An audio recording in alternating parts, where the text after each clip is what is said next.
Le but de la création est de révéler la royauté d'Akadosh Baruch Hu sur terre.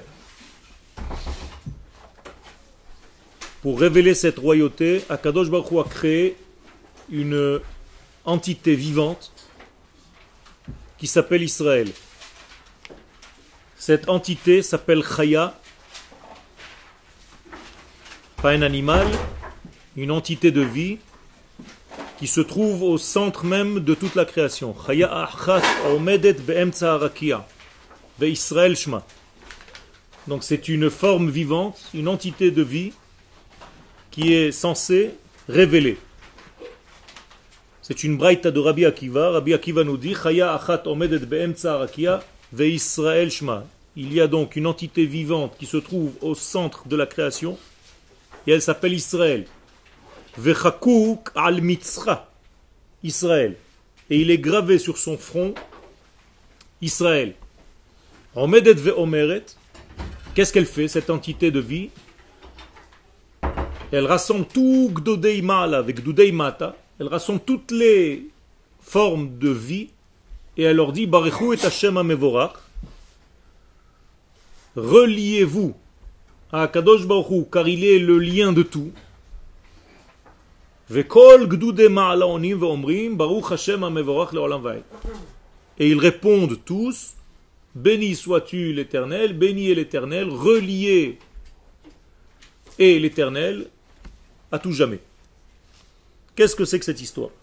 Tout simplement, Rabbi Akiva nous enseigne, alav shalom. Rabbi Akiva c'est le centre de la Torah chez Be'al Peh. C'est sur lui que repose toute la Torah orale. Il est arrivé à une conclusion que le peuple d'Israël est le centre même de toute la création parce que c'est la seule entité qui est capable de traduire les valeurs de l'infini dans le fini. Et donc c'est lui, Israël, qui fait la havracha. Havracha veut dire la liaison. Comme Abraham a reçu Venivrechu becha kol mishpechot ha'adama. C'est toi qui feras le lien entre toutes les familles de la terre. Rabbi Akiva vient nous enseigner que le peuple d'Israël est l'unité dans ce monde. Comme on dit dans la tfila de Shabbat, Amincha, Ata Echad, Akadosh Baruch Hu, tu es un, Veshimcha Echad, et ton nom, c'est-à-dire ta révélation, ton dévoilement est un. Umi ke'amcha Israël goy echad ba'aretz. Et c'est par l'unité qu'Israël représente sur terre que cette unité d'en haut va se révéler. Donc il faut quelqu'un en bas qui soit de la même qualité que l'unité d'en haut. Israël a gardé en fait la mémoire de l'unité divine et n'est pas tombé dans le monde du pluriel, dans l'explosion. C'est pour ça que c'est une nation qui unit les 70. C'est pas 70 plus une. C'est une qui fait le lien entre toutes. D'accord? Il n'y a que 70. Israël est la colle entre tous les degrés de ces 70. 70 en fait c'est la pluralité. 7 c'est le chiffre de la nature. Donc dans cette nature, il y a un seul degré qui fait le lien entre tous les détails de ce monde, c'est Israël. Si je prends l'exemple d'un vêtement, Israël c'est la couture, qui fait le lien entre toutes les parties du vêtement. Sans la couture, le vêtement n'est pas un vêtement, c'est des morceaux de tissu éparpillés, coupés, découpés, qui n'ont aucun sens. Israël fait en sorte de rassembler tous les éléments de ce vêtement en ordre et cette entité sait les coudre, toutes ces parcelles entre elles pour donner en fait un vêtement, un costume. Si Israël ne joue pas son rôle, chas v'shalom, le monde est dans l'explosion, dans l'éparpillement. Donc Israël va recevoir une prophétie, ce qu'on appelle la Torah, qui va lui permettre de faire descendre les valeurs d'en haut en bas. Israël n'invente rien, ce n'est pas lui qui invente ni le fil à coudre, ni la façon de coudre. C'est Akadosh Baruch Hu qui a tout simplement créé une nation qui a en elle toutes ses capacités. Ce n'est pas de la philosophie, car la philosophie, c'est un ciel créé par l'homme. Ici, c'est le véritable ciel. C'est-à-dire, Akadosh Baruch Hu, dans toutes ses données, qui descend sur terre. Elohei ha-shamayim ve Elohei ha-aretz. Pour arriver à ce degré-là, de marier en fait le ciel et la terre, donc les valeurs de l'infini avec les valeurs du monde, il n'y a qu'une seule entité, Israël. Mais avant d'apparaître comme Israël, elle apparaît comme un homme, qui s'appelle Abraham. D'où la conclusion de toute la création du monde, Elle toldot hashamayim ve'haaretz behibaram al tikre behibaram ela be'Avraham. Si tu veux marier le ciel et la terre pour avoir des engendrements, il te faut un homme qui s'appelle Abraham, qui est la matrice de Israël. Ok? Donc, Abraham, c'est le lien entre le ciel et la terre. Abraham, c'est le lien entre Akadosh Baruch Hu et ce monde. Et comme c'est notre père, nous, les enfants, Maaseh Avot Siman Labanim, nous devons jouer le même rôle. Donc, non seulement nous devons faire le lien entre toutes les familles de la terre, mais en plus de cela, nous devons faire le lien avec les valeurs d'en haut pour les faire descendre en bas. Ne vous trompez pas, quand je dis en haut et en bas, je fais un geste, mais ça ne veut rien dire ce geste, c'est pas là-bas. Ken? Quand je dis en haut et en bas, ça veut tout dire, ça veut dire le plus profond avec le plus extérieur. Ça aussi c'est haut et bas. Ken? Abraham, depuis sa naissance, il a toujours fait le lien ou à un moment donné? Non, Abraham, il a ce potentiel en lui, mais il le dévoile que lorsqu'Akadosh Baruch Hu lui apparaît. Pas lorsque lui cherche. Parce que tout le monde se rappelle du Midrash, mais s'arrête au milieu. Comme si Abraham cherchait Akadosh Baruch Hu. Mais à la fin du Midrash, et malheureusement c'est la partie la plus importante, tout le monde l'oublie, Hetzitz alav ba'al habira. C'est Akadosh Baruch Hu qui se dévoile à lui. C'est pas lui qui est arrivé à une connaissance par rapport à sa tête. Parce que si je veux me créer un ciel à moi, mon ciel à moi sera un ciel humain. On est d'accord? Je peux monter au maximum de ce que je peux, mais je reste encore limité par mon propre système humain. Donc c'est un faux ciel. Le véritable ciel, c'est seul le véritable ciel d'Akadosh Baruch Hu. Donc c'est lui qui doit venir vers nous. Tout ça, c'est une répétition un petit peu de tout ce que nous avons fait, un résumé de tout ce que nous avons fait. Et maintenant, pour arriver à ce degré, il faut que la sagesse divine commence à donner en fait son message. Puisque nous sommes les porteurs de ce message, nous devons l'apprendre. Quel est ce message? Alors, comme c'est un message qui vient d'en haut,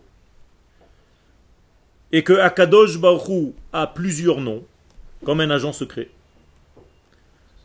l'une de ces définitions, entre guillemets, on ne peut pas le définir lui dans son entité, mais on peut définir ce qu'il veut. On ne s'occupe jamais d'Akadosh Baruch Hu dans son essence. Chas v'shalom, c'est assour. Mais on s'occupe que des parties qui sont liées à la création. On appelle cette sagesse Chochmat ha-Kodesh, c'est-à-dire la sagesse du Kodesh. Le Kodesh, c'est lui. De la même manière que nous vivons dans Eretz ha-Kodesh, dans la terre du Saint, et pas dans la terre sainte, il y a une sagesse qui s'appelle Chochmat ha-Kodesh, la sagesse du Saint, béni soit-il. Par exemple, quand Akadosh Baruch Hu dit à Avraham, et ça c'est une forme linguistique que vous devez comprendre en hébreu, Ve'esra le goy gadol, qu'est-ce que ça veut dire je ferai de toi quoi? En français c'est un grand peuple, une grande nation. Non, c'est pas ce qui est écrit. Je ferai de toi goy gadol, une nation qui appartient au gadol. Et qui est le gadol? Akadosh Baruch Hu. Il s'appelle le gadol, c'est-à-dire celui qui donne. Car quelle est la définition d'un grand par rapport à un petit? Celui qui partage. Si tu es petit, tu es toujours dans la réception. Tu veux toujours recevoir. Quand tu deviens grand, c'est quand tu commences à donner. Donc Akadosh Baruch Hu, comme il est donneur, par sa nature infinie. Donc il s'appelle Gadol. Donc on lui ramène tout ce qui est Gadol. Lecha Adonai Hagdula. C'est à toi qu'appartient la Gedula, qu'on appelle dans le langage de la Kabbalah le Chesed, la bonté. Car tu es toujours celui qui propage. Le Rav Kook Zatzal nous a donné un texte dans Orot HaKodesh. Et j'ai pris la Piska Aleph, la première Piska, qui parle donc de Chochmat HaKodesh, de cette sagesse divine, qui est en réalité toute la force de l'essence de ce monde, car le mot Chochma peut se découper en Koach Ma, c'est-à-dire la force de l'existence, de l'être. Et cette puissance-là divine, non seulement elle se dévoile dans notre monde, mais elle agit lorsqu'elle se dévoile. Parce que ne croyez pas que dévoiler à Kadosh Baruch Hu, c'est seulement dire, voilà, j'ai pris un truc, j'ai copié, collé. Okay? Quand on fait dans un marchev, dans un ordinateur, j'ai pas découpé quelque chose d'en haut et je l'ai mis en bas. Non. C'est une sagesse qui, lorsqu'elle nous pénètre, lorsqu'elle pénètre le monde, elle le transforme complètement. Donc, le Rav Kook nous dit déjà dans le titre, Chochmat HaKodesh HaPoelet. Sache que la sagesse du Kodesh, Akadosh Baruch Hu qui s'appelle le Kodesh, c'est une sagesse qui agit. C'est une sagesse agissante. Et le Rav va commencer. Chochmat HaKodesh hi na'ala mikol chochma. Donc maintenant, on va commencer à savoir quel est notre rôle. Car nous avons un rôle à remplir. Et qui vit moins que ce rôle-là, faute par rapport au rôle qu'il doit jouer. On est tous d'accord. Ça veut dire si vous vivez à un degré de vie qui est moindre que votre véritable degré de vie, vous êtes dans la faute. D'accord ? Obligatoirement. Parce que qu'est-ce que c'est que la faute ? C'est rater en fait ce que je devais être. Donc les arti, chet. Donc, Chochmat HaKodesh hi na'ala mikol chochma. Il faut savoir que cette sagesse divine est supérieure à toutes les sagesses que vous connaissez. Bazeh shehi mehapechet et haratzon ve'et hatruna hanafshit shel lomdea. Et en quoi elle est différente de toutes les autres sagesses, qui sont, elles, des sagesses superficielles ? Eh bien, cette sagesse divine est une sagesse qui mehapechet. Elle transforme, elle retourne.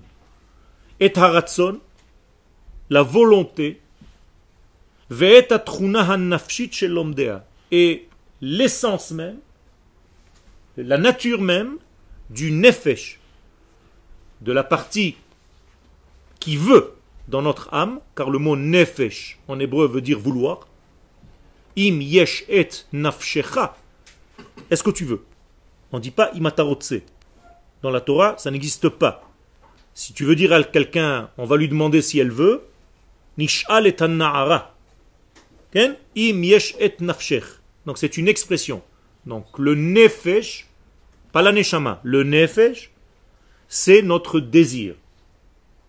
Donc ça doit transformer cette étude, cette sagesse pour l'instant, on ne parle pas d'étude, elle transforme notre volonté et la source même de notre volonté, c'est-à-dire notre âme au plus bas degré qui s'appelle donc le nefesh. La neshama comporte 5 degrés, le plus bas de ces degrés s'appelle nefesh. Au-dessus, il y a ruach, au-dessus, il y a neshama, au-dessus, il y a chaya, et au-dessus, il y a yechida. Il y a 5 degrés dans la neshama, peu importe. Nous parlons pour l'instant du premier degré, c'est-à-dire le degré de la volonté, du désir, du vouloir, qui s'appelle donc ratson dans un langage courant, ou nefesh dans un langage de Torah. D'ailleurs, le mot ratson vient du mot la route. Donc c'est ce qui nous fait courir dans ce monde. Ce que nous voulons. Chaque fois que tu veux quelque chose, tu cours. Pour cette chose-là. C'est ça qui t'anime. Donc je répète et je résume, et je vous laisse le temps de poser des questions.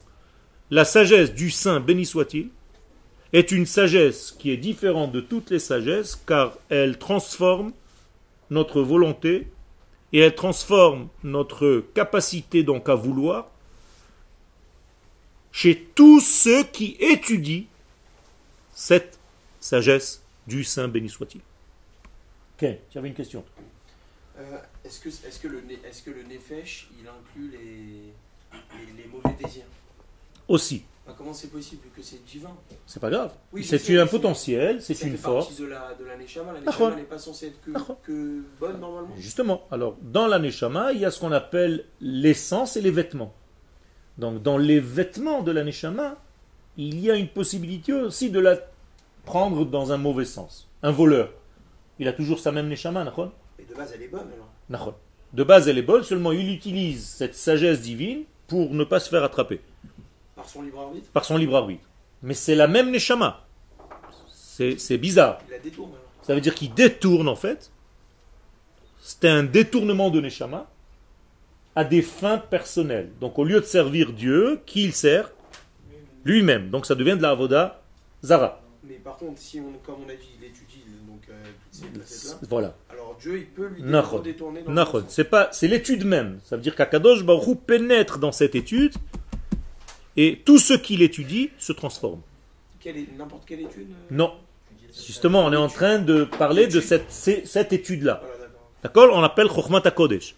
L'étude du Kodesh. L'étude du Kodesh, mais on va voir de quoi le Rav veut nous parler. Quel? Dans quelle manière il se transforme? Transforme, ça veut dire qu'il ne voit plus la vie de la même façon.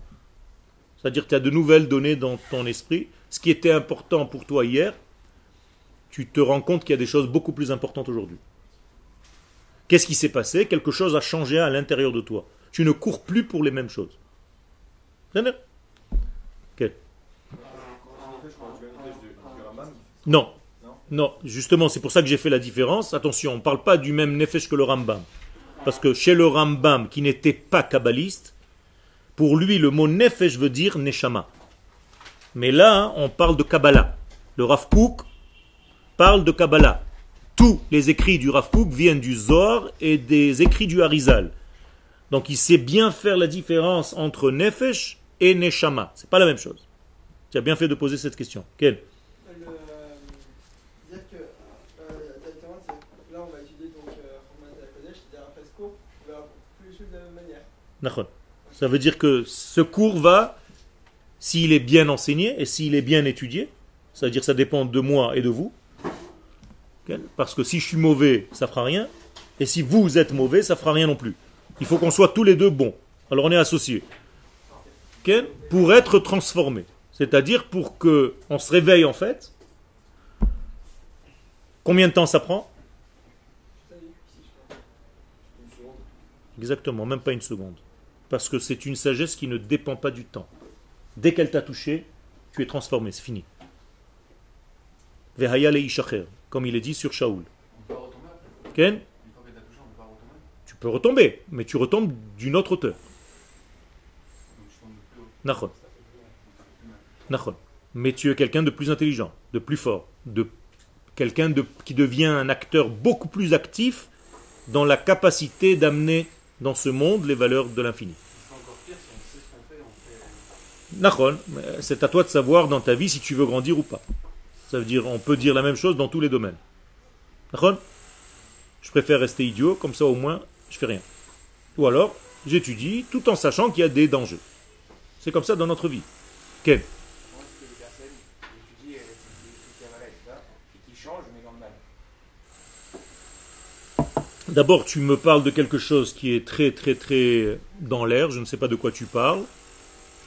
Donc je ne peux pas recevoir ce que tu es en train de dire, parce que tu es en train de dire des choses que tu répètes de ce que tu as entendu qu'on a dit. D'accord? Donc fais très attention à ça. C'est du Lashon Hara. Non, fais attention à ça, c'est du Lashon Hara sur ton peuple et sur cette étude. Donc fais attention. Non. Rien du tout. Ça, c'est ce qu'on t'a dit de dire.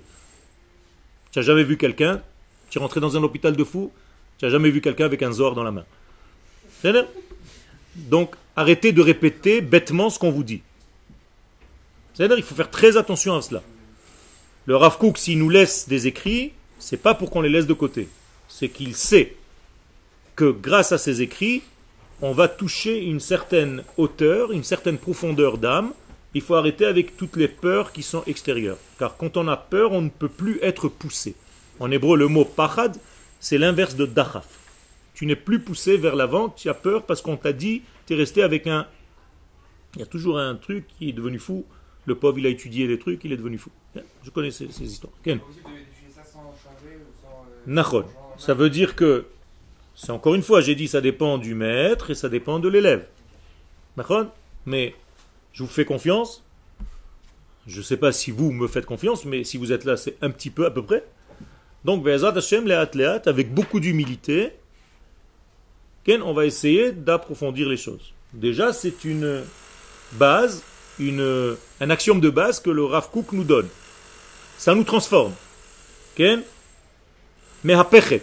C'est pas yechola le hapech. C'est possible qu'elle te change. Non. Le Rav est très précis dans ses mots. Ça te change.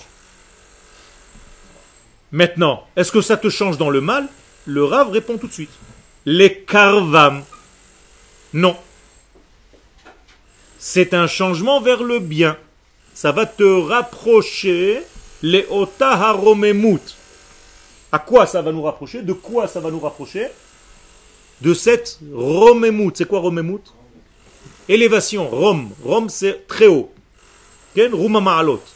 Donc de cette élévation, de cette grandeur, de cette hauteur, shehi be'atzma mit'atzemet ba. Qu'est-ce que ça veut dire? Qu'elle-même se renforce par elle. Est-ce que quelqu'un peut m'expliquer ce que le Rav est en train de nous dire? Quand on est étudiant, nous, on la renforce. Il y a fait mode. Ça veut dire qu'au moment où je l'étudie, où je m'occupe de cette sagesse, non seulement ça me transforme et ça me rapproche d'elle, mais elle, ça la fait grandir encore plus. C'est-à-dire cette sagesse dévoile des parcelles qu'elle n'a pas encore dévoilées parce que toi tu es en train de manger une partie. Ça veut dire c'est exponentiel, il y a quelque chose qui se passe dans tous les niveaux. Moi je grandis et elle-même, elle s'auto-développe. Ah, vous parlez de la sagesse divine. Quelle? Mais comment la sagesse divine elle peut grandir? Parce que, j'ai dit encore une fois, c'est la sagesse qui nous arrive à nous, pas lui. En nous elle grandit. Mais Il a fait, c'est la même chose. Ça veut dire qu'elle elle grandit en nous, mais la manière de se diffuser dans le monde change. C'est ça que ça veut dire. D'accord? Donc elle s'amplifie. Okay. La sagesse, c'est quoi? On peut définir. Nachon. Très bonne question. On n'a pas encore expliqué ce que c'est que cette sagesse. Ah, d'accord. Nachon, pour l'instant, on est en train de dire que c'est la sagesse du Kodesh. D'après vous, c'est quoi cette sagesse? non, le Zohar. La Torah dans sa profondeur. La Kabbalah. C'est-à-dire la splendeur de la Torah. Le secret de la Torah. Pas seulement le Zohar. Dont le Zohar est l'un des livres. Ça veut dire qu'Akadosh Baruch Hu, quand il a créé le monde, avec quoi il a créé le monde? Avec la Torah, d'accord? Marqué Istakel be'oraita ou bara alma. Il a regardé la Torah, il a créé le monde. Quelle Torah il a regardé? La Torah Hashem. Sa Torah à lui, c'est-à-dire la profondeur, pas des textes que vous regardez. C'est pas il avait un texte devant les yeux et il se dit tiens, Bereshit bara Elohim, alors je vais faire quelque chose. Ça veut rien dire ça. C'est Etz Chaim, c'est une forme vivante. Et cette forme vivante, c'est cette sagesse avec laquelle tout est créé. Hashem bechokhma asita, hakol bechokhma asita. Tout ce que tu as fait, c'est bechokhma. Asher yatzar et Adam bechokhma. Ubara bon nekavim nekavim chalulim chalulim. À chaque fois que vous faites cette bénédiction, vous êtes dans le degré de la chokhma. Sachez-le. C'est-à-dire à chaque fois que vous prononcez cette bénédiction, vous êtes dans un degré qui s'appelle papa. Ça s'appelle Chokhmat Hashem, c'est ça? Ça s'appelle Chokhmat Hashem. Chokhmat HaKodesh. Chokhmat HaKodesh. Ok? Ken? Pourquoi alors Hashem nous a pas dévoilé sa Torah? Il nous a dévoilé sa Torah. Seulement, quand elle arrive dans notre monde, selon le cli dans lequel elle rentre, alors où il est bloqué, où il est ouvert. Donc ceux qui s'ouvrent, eh bien ils reçoivent. Comme il est écrit dans Masechet Brachot, Ken? Masechet Avot, slicha, Chachamim, Izaharu bedivrechem. Si vous êtes vraiment des Chachamim, Izaharu bedivrechem. Vous devez mettre du Zohar dans vos paroles. Pas faites attention à ce que vous dites. Izaharu bedivrechem. Parce que si vous ne faites pas attention à cette étude qui est du Zohar, Shema yavou atalmidim acharechem veishtu veyamutu. Ou Shema Tachov ou Chovat Galut, c'est la même chose. Parce que si vous ne mettez pas du Zohar, vous allez mettre en relief la Torah de l'exil, pas la Torah d'Eretz Israël. Et les élèves qui vont boire de votre Torah vont pouvoir rester ailleurs et se dire, c'est pareil, moi j'étudie la Torah mais je suis à Lyon. Aucun rapport. Aucun rapport. Veyamutu chas veshalom, et c'est plus grave que ce que je viens de dire, que les élèves peuvent mourir de cette étude. Donc la Gemara, la Mishnah nous dit, Chachamim, attention, Izaharu bedivrechem, enseignez à vos élèves une Torah qui est vivante, qui les laisse en Eretz Israël et qui leur permet d'entrevoir et de vivre la Torah telle qu'Akadosh Baruch Hu veut. Pas ou betorato yehege yomam valayla, qui betorat Hashem chefzo. Il veut Torah Hashem. C'est ça? Vous êtes capable Ken? Mais vous venez de dire que cette Torah-là qu'on est en train d'étudier, c'est dangereux. Justement. Si Moi elle est j'ai mal dit en- ça. Si elle est mal enseignée, Moi j'ai pas dit ça. ils peuvent en mourir, J'ai ou- pas dit ça. J'ai pas dit ça. J'ai dit que si on n'étudie pas cette sagesse, si on ne met pas cette sagesse dans la Torah, c'est là le danger. Quel? Il doit absolument étudier en Israël, ça Torah.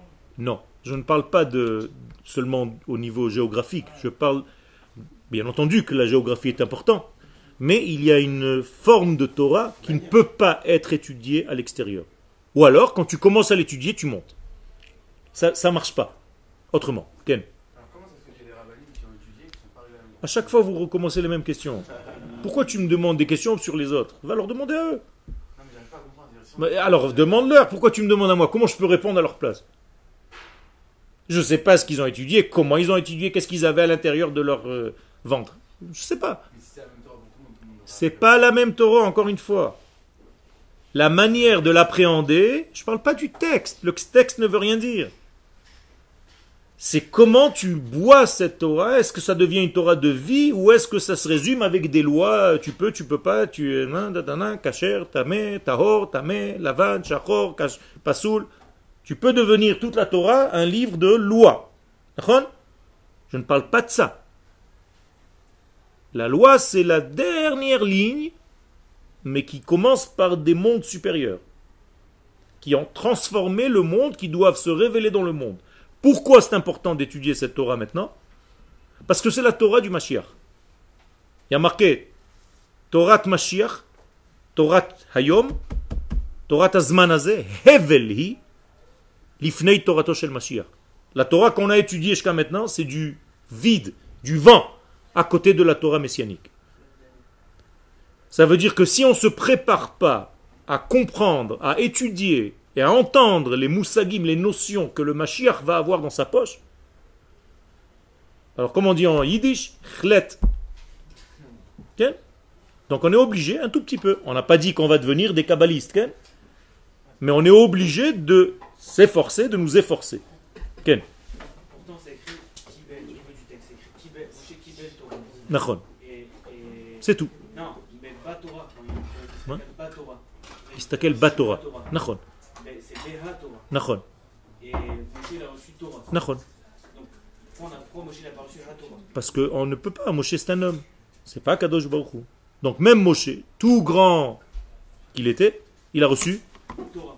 une Torah. Il n'a pas reçu la Torah, c'est la chaîne. D'accord? C'est impossible. Quand Akadosh Baruch Hu parle, il parle dans un langage que l'homme ne peut pas comprendre. Quel est le langage d'Akadosh Baruch Hu? Unité. Achat, Diber, Elohim. Mais quand nous on entend, Shtaim, Zu, Shamati. C'est-à-dire, lui il parle en code 1 et moi j'entends 2. Donc j'arrive pas à comprendre réellement l'unité de Dieu. Même si je suis Israël, et que dans Israël, Akadosh Baruch Hu m'a mis quelque chose, je peux traduire tout doucement, tout doucement, tout doucement, tout doucement cette unité de Dieu dans ce monde. Ça veut dire que finalement, on n'est pas à l'incompréhension. Ça peut se traduire au bout d'un moment, ça peut se comprendre. Nachon. Mais c'est pas forcément au niveau de la compréhension. Je préfère le niveau de vie.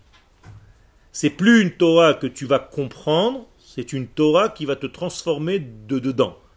C'est-à-dire que tu vas vivre. C'est comme si tu mangeais quelque chose. D'ailleurs, la Torah s'appelle une nourriture. Vetoratra betoch me'ai. Si tu étudies la Torah avec ta tête seulement, tu vas devenir une tronche. Mais tu ne vis pas la Torah. Il y a des gens qui connaissent plein de choses dans la Torah, mais qui ne la vivent pas. Ça ne fait pas partie de leur corps, de leurs cellules. Moi, je vous parle d'une autre Torah.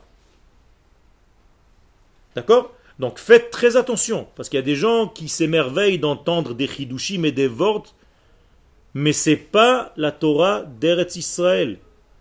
C'est une Torah qui peut s'avérer dangereuse, parce qu'elle ne pousse pas les lomdim de venir Bou Urshu et Haaretz. Il faut faire très attention à ça. Alors nous on croit, c'est pas grave, on amène plein de gens, on fait des conférences, des machins, des tournées. Faites très attention. On n'est pas dans un spectacle. On est dans une Torah de vie. Si la Torah ne te transforme pas et te ramène pas sur la terre, fais attention. Même un bet mishpat, un bet din, on dit bet din yafé. Qu'est-ce que c'est un bet din yafé? Il faut aller dans un bet din yafé. Ça ne veut pas dire que le tribunal il est joli, ils viennent de repeindre les murs. Qu'est-ce que dit Rashi? Bet din yafé? Chez Shofet et Israël ou Moshivam aladmatam. Quand tu rentres dans le Beddin, la conclusion de tout ce que tu vas faire, même si c'est une petite affaire, c'est qu'est-ce que tu fais ici? Comment ça fait que tu n'es pas en Israël? Si le Beddin ne te pousse pas à revenir sur ta terre, il y a un problème. C'est là? Slicha? Les gens qui restent, ils ne peuvent pas te dire. Il y a fait. Ça veut dire que tu es en train de me dire qu'il y a une branche sur laquelle eux-mêmes sont assis, et donc ils ne peuvent pas la scier parce qu'ils vont tous tomber. Donc il y a un problème, tu as tout compris. Moralité, faites très attention où vous entendez la Torah. Quelle Torah vous entendez? Donc, Chochmat HaKodesh, c'est la Torah, mais qui nous permet d'être vivants, c'est ça? Nachon. Et donc, De vivre, tout on parle simplement. de tous les domaines de la Torah? Nachon. Peu Kabbalah, importe. Mishnah. Exactement, tu as bien fait de préciser ça. Je ne parle pas seulement du Zohar. Je parle de la Mishnah, je parle de la Gemara. Toute ton approche va être différente. Mais toujours pour me permettre d'être vivant. Pas te permettre, tu vas vivre de ça. C'est ça qui va te faire vivre. C'est ça la véritable vie. La Torah, c'est la vie. Etz Chaim Hi. La Machazikim Ba. Bien. Attends, il a juste voulu après, avant. Non, celui qui étudie la Torah, en fait, un peu au niveau intellectuel. Ken, il y a un problème. C'est dangereux pour lui, mais en quoi c'est dangereux pour lui? Il utilise ça C'est- comme de la science, comme... Nachon, ça veut dire qu'il va être en fait, il peut devenir, dans le pire des cas, Naval Birshut Torah.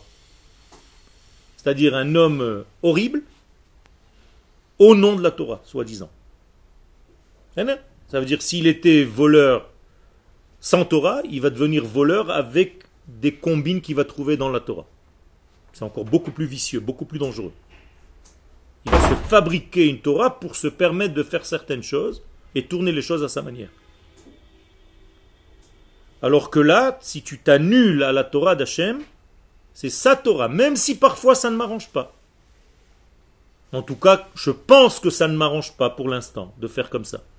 Mais là, tu t'annules à Kadosh Baruch Hu. C'est un autre degré.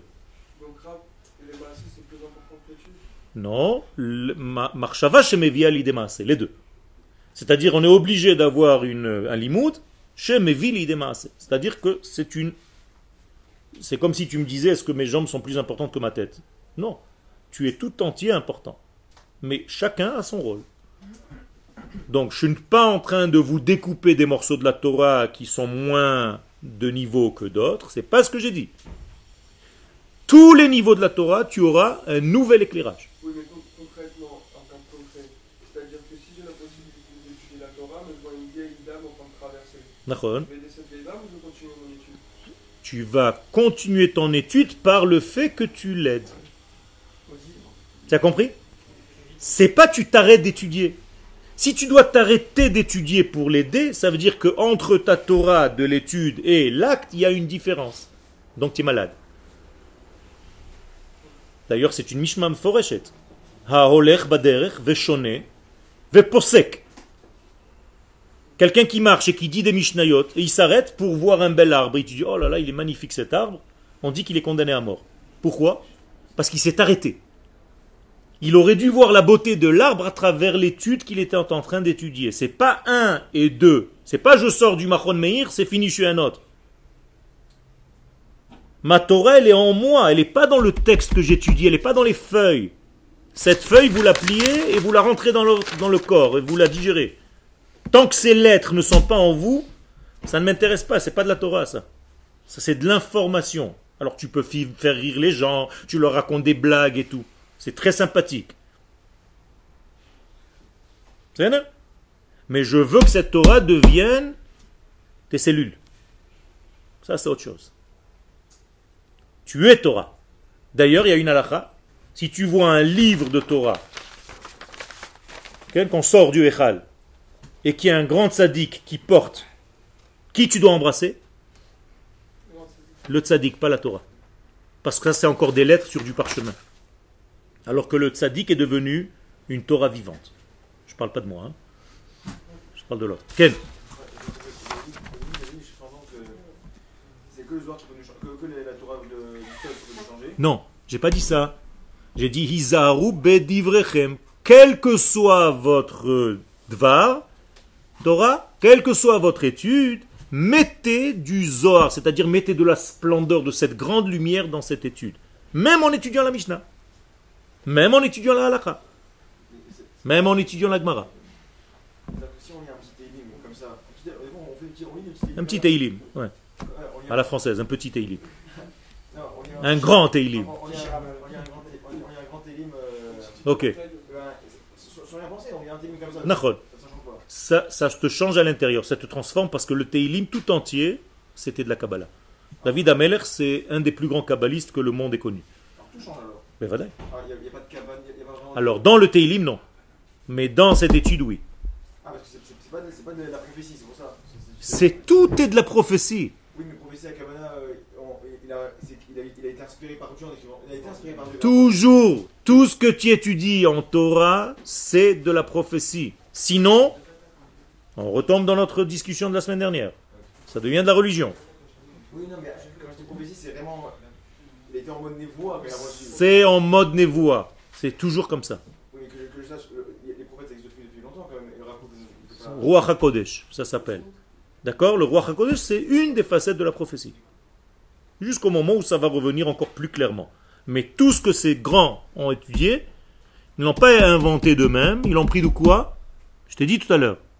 Du Zohar de Rabbi Shimon Bar Yochai, qui lui était mamash, prophète, et du Harizal, qui était du même niveau. D'accord? Donc il n'a pas inventé quelque chose de lui-même. Attention, ce n'est pas des inventions philosophiques où je suis arrivé à une certaine compréhension de quelque chose. Non, c'est toujours la même donnée divine, donc prophétie. Moi, en tant qu'homme, je dois juste l'étudier et la développer. On dit bien on voit bien qu'il y a une moins grande puissance. Si je lis ce qui est écrit là, Quel? sans comprendre, ben, ça marche pas. Alors que si je lis Ça marche, ça marche. C'est ce que je vais te montrer, ça marche. Ah, sans comprendre, je ne sais pas parler hébreu, je dis Chokhmat, Kodesh, comme ça marche. Je t'ai pas laissé comme ça quand même. Je vous ai traduit, j'ai essayé de vous aider, j'étais gentil avec vous. Non, mais vous montrez que. Il y a une force intrinsèque. Il y a marqué Sheha Or Sheba Machziro la Mutav.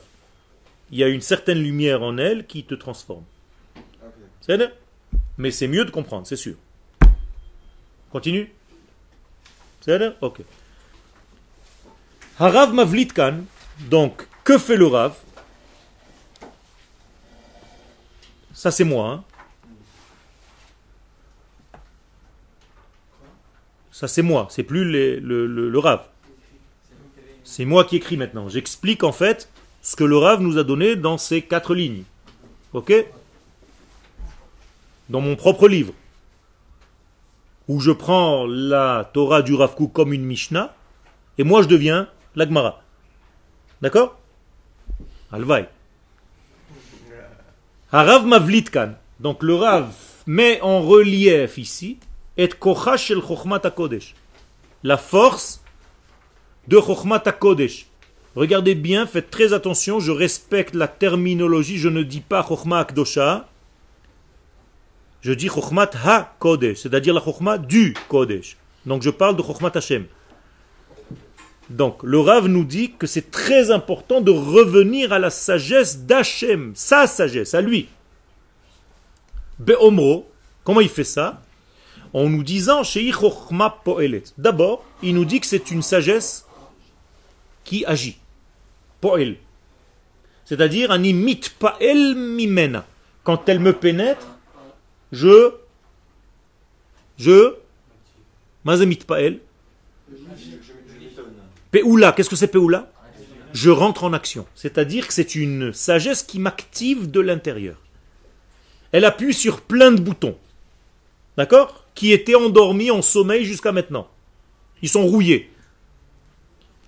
Chochma im yadaim. Alors moi je l'ai traduit pour que vous compreniez bien. C'est une sagesse qui a des mains. C'est comme si tu avais des mains qui rentraient en toi et qui tu appuies sur plein de boutons intérieurs.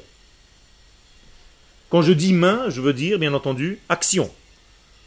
À chaque fois que vous faites une action, c'est les mains. Chaque fois que tu dis main, sous-entendu, action. Par exemple, qu'est-ce que c'est Netilat Yadayim? Non. Netila, qu'est-ce que c'est l'intol? Non. Élevé. Élevé. Donc, Netilat Yadayim veut dire élévation des mains. Comme cette sagesse. Pour les amener où? À quel niveau tu élèves tes mains quand tu fais la bracha? Au niveau de la tête. D'accord? Vous savez qu'on n'a pas le droit de lever deux mains si on n'est pas en pleine étude. C'est assourd. Si on n'est pas en étude de Torah, on n'a pas le droit de lever les mains à ce niveau-là. Là, on est en train d'étudier, donc j'ai le droit de le faire. Donc, quand tu fais Netilat Yadayim, tu élèves tes mains jusqu'à la tête. Pourquoi? Quelle est la résonance? C'est que tu amènes ton monde matériel vers ton monde spirituel, de l'esprit. Donc tu fais le lien, tu élèves ton monde d'action. Ton action n'est plus basse, c'est une action qui a la même couleur que ta sagesse. C'est très important ça. Si j'avais pu faire encore plus que ça, qu'est-ce que j'aurais dû faire? Netilat? Yeraglaim. Il a fait. D'ailleurs, ça se fait.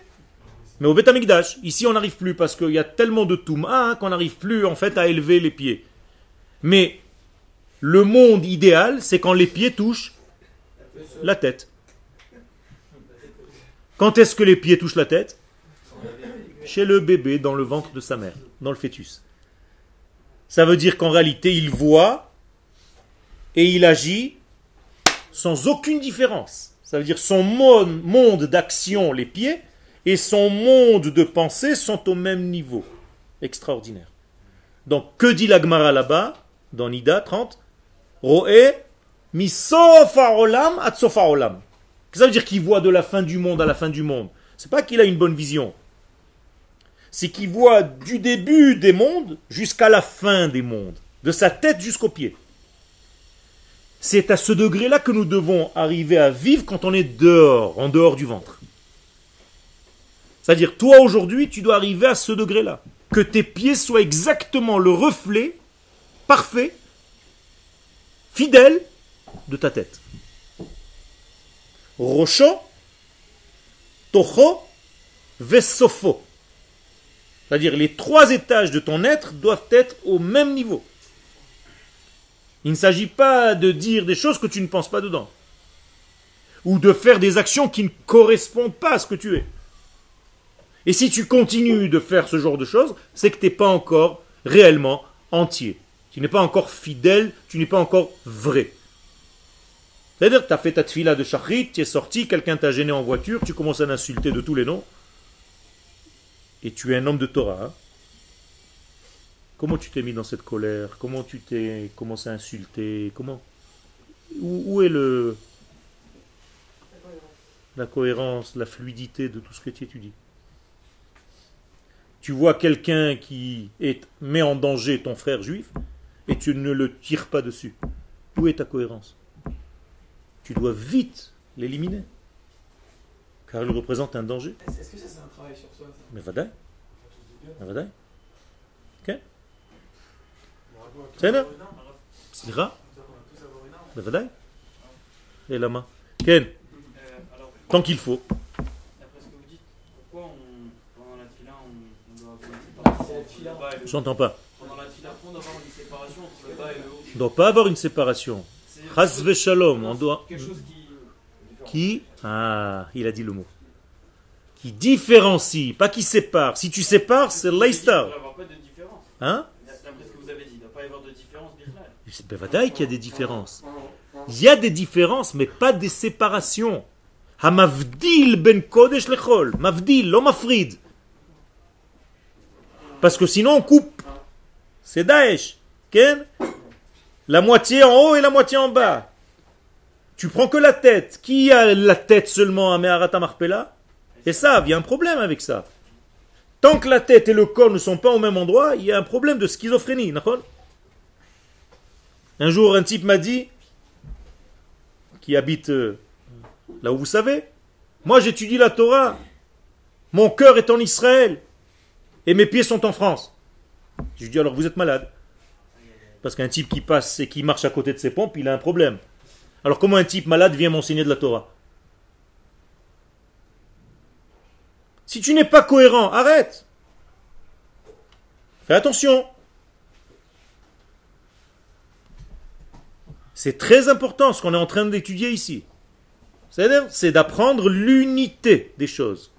Sois là où tu es. Quand tu manges, qu'est-ce que tu dois faire? Manger. C'est tout. Arrêtez. Quand tu manges, tu dois manger. Je ne peux pas manger et regarder la télé. Parce que tu te disperses, tu n'es plus dans le monde, ni de l'un ni de l'autre. Et tu es en train de manger des images à travers ton sandwich. Ça veut dire que tu as rentré la télé dans le sandwich et tu es en train de les manger. Faire très attention, quand tu manges, tu manges. Quand tu es avec ton fils, tu es avec lui. Quand tu es avec ta femme, tu dois être avec elle. Quand tu étudies, tu es dans l'étude. 100%. Faut être vrai avec ce que tu fais, quoi. Exactement. Et pas une partie de toi. Tout. En moto, hein. Mais c'est ça, c'est un seul mode. Mode Akadosh Baruch Hu. C'est tout. Mode vie. En mode vie. C'est tout. C'est ça? Par exemple, aujourd'hui, notre façon d'étudier n'est pas bonne. Pourquoi? Parce qu'on est en yeshiva. Ça veut dire que la partie inférieure de notre corps ne nous sert à rien. Alors que normalement, la véritable étude est debout en marchant. Alors aujourd'hui, on est faible. On a l'impression qu'on est grand parce qu'on est en yeshiva. Non, on est grand quand on est en amida. Vous comprenez comment tout est erroné? C'est de l'ulpan, hein? C'est des choses simples, mais qui sont à la base même de tout ce que nous sommes. Vous pouvez expliquer pourquoi on est gros quand on est en habitant? Mais tout simplement parce que toutes les parties de ton corps sont en action. Si maintenant tu as paralysé la moitié de ton corps d'en bas, imagine-toi, je te coupe tout et je te mets un tronc sur la chaise. Mais il faut bien pour concrétiser l'action que j'apprenne des choses avant. Il y a fait, mais tout ça, ça doit être en même temps. Encore une fois, pas avant et après. Il faut apprendre en même temps. Complètement, exactement. C'est comme j'ai dit tout à l'heure, il n'y a pas de coupure. Mais c'est ce qu'on fait là. Il y a fait. Donc C'est pas ce qu'on vrai. essaye de faire. Parce que Alors bouge un peu tes pieds. Parce que maintenant, Ok. oui, parce que maintenant on apprend la Torah qu'on doit apprendre. Nachon, léat, on va commencer à comprendre que ta vie doit être une unité, doit être dans l'unité. Je vais aborder le sujet autrement. Quand est-ce que vous fautez?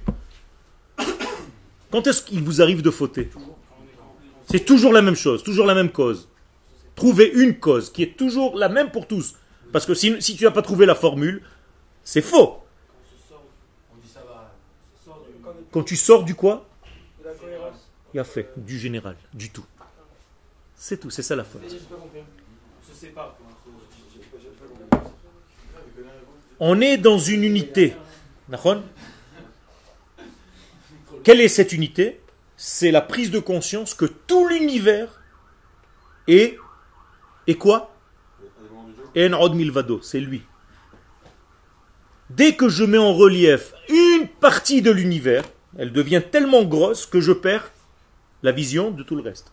Comme quand je fais un zoom sur une image. D'accord? Si je fais un zoom sur ça, je perds tout ce qu'il y a derrière. Donc je suis sorti, j'ai mis en relief juste ça.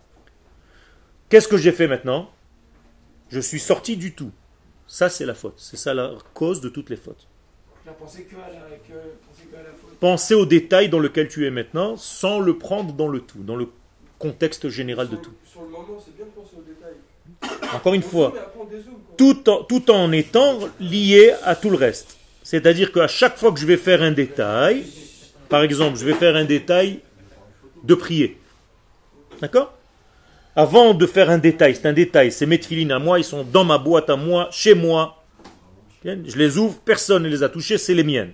C'est un détail. Qu'est-ce que je dois faire avant de faire la bracha? Avant de faire la bracha, j'ai dit. Bah, les mettre. Non, ça c'est trop tard, si tu les as déjà mis. Les embrasser. Les shem yichud kutsha berichu. Bedechilu b'chimu chimu dechilu beshem kol Israël yudke vavke. Ça veut dire que mon action maintenant privée, individuelle, petite, restreinte, elle vient d'une prise de conscience que c'est un tout maintenant et que moi, je suis en train de faire un petit détail de ce grand tout. Donc quand je sors de ça, c'est là que la Avera est venue. Il a fait. Chaque fois que tu sors de ça, la Avera est arrivée. Chas v'shalom. Imaginez-vous un corps humain avec une cellule qui ne joue plus le rôle du tout. Comment ça s'appelle?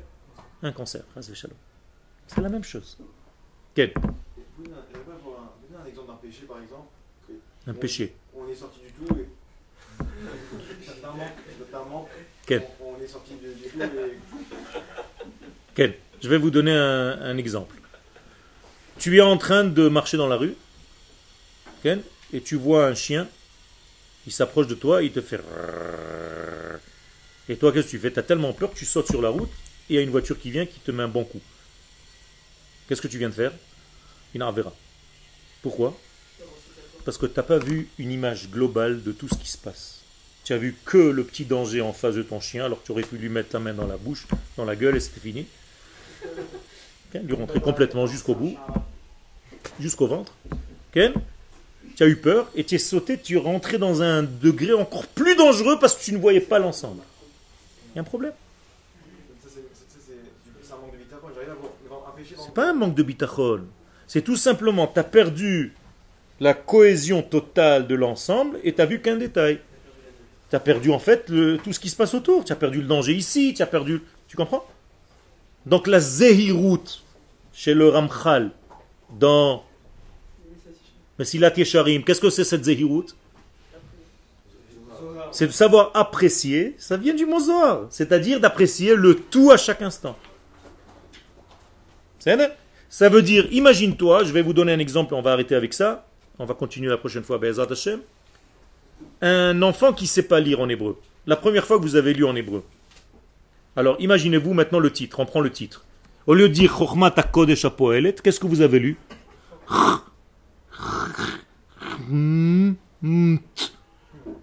C'était comme ça, à peu près. Est-ce que l'enfant qui lit comme ça, il comprend ce qu'il a dit? Non. Pourquoi? Qu'est-ce qu'il a fait? Il a pris que lettre par lettre. Et tu lui dis alors qu'est-ce que tu as lu? Il sait même pas misken. Et il peut lire tout le texte pendant 3 heures. Et tu lui dis bon raconte-moi l'histoire. Il sait pas. Qu'est-ce qui lui manque? La colle entre tout ça. Parce qu'il a pris détail par détail, il n'a pas compris la cohésion qui traverse tout ça. C'est pour ça qu'à chaque fois qu'on construit le Mishkan, il y a marqué Vahaya Mishkan Echad. Tant que tu n'as pas compris que tout est un, tu as un problème. Pour l'instant, on n'arrive pas à le faire dans notre monde, c'est pour ça qu'on doit fermer les yeux. Donc on fait le schéma. Qu'est-ce que tu dis quand tu dis schéma? Shema Israël, Hashem Eloheinu Hashem. Et comme j'arrive pas à voir ce Echad, on me dit pour l'instant, si tu regardes comme ça, tu vas voir plein de choses. Donc il vaut mieux fermer les yeux. Quand tu fermes les yeux, tu as un petit peu plus de conscience de ce que c'est ce Echad là. Hemshech Yavo. Toda Rabba.